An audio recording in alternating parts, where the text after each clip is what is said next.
రేపు ప్రధానితో జ్యువెలరీ అసోసియేషన్లు భేటీ అయ్యే అవకాశం ఉందని తెలుస్తోంది. గత కొన్ని రోజులుగా చోటు చేసుకున్న పరిణామాల నేపథ్యంలో ఈ భేటీ అత్యంత ప్రాధాన్యతను సంతరించుకుంది. ఈ భేటీలో all India gems and jewellery domestic కౌన్సిల్తో పాటు ప్రముఖ జ్యువెలరీ అసోసియేషన్ల ప్రతినిధులు పాల్గొనే అవకాశం ఉంది. ఇరాన్ సంక్షోభం, విదేశీ మారక నిల్వలను దృష్టిలో ఉంచుకుని ఏడాది పాటు వివాహాలకు బంగారం కొనుగోళ్లను వాయిదా వేయాలని హైదరాబాద్ వేదికగా ఇటీవల ప్రధాని మోదీ పిలుపునిచ్చారు. ఇది జ్యువెలరీ రంగంలో కలకలం రేపింది. స్టాక్ మార్కెట్లో టైటాన్, కళ్యాణ్ జ్యువెలర్స్ వంటి కంపెనీల షేర్లు కుప్పకూలాయి. ఈ భేటీలో ప్రధానితో కీలక అంశాలను చర్చించాలని జ్యువెలరీ ఇండస్ట్రీ భావిస్తోంది.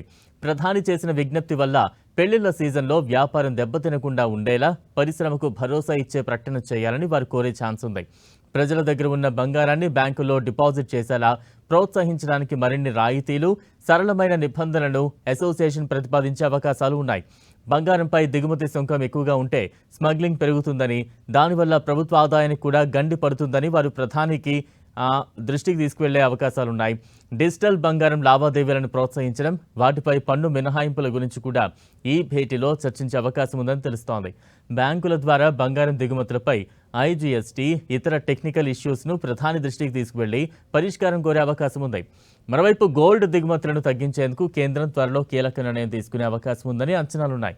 త్వరలో గోల్డ్పై దిగుమతి సుంకం పెంచేందుకు సిద్ధమవుతోందని ఇండస్ట్రీ అంచనా వేస్తోంది.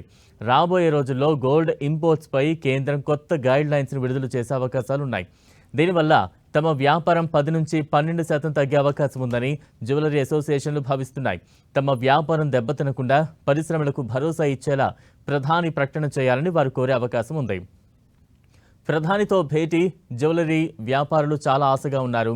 ప్రధాని ఇచ్చే హామీకి అనుగుణంగా జ్యువెలరీ అసోసియేషన్ల భవిష్యత్ కార్యాచరణ ఉంటుందని తెలుస్తోంది.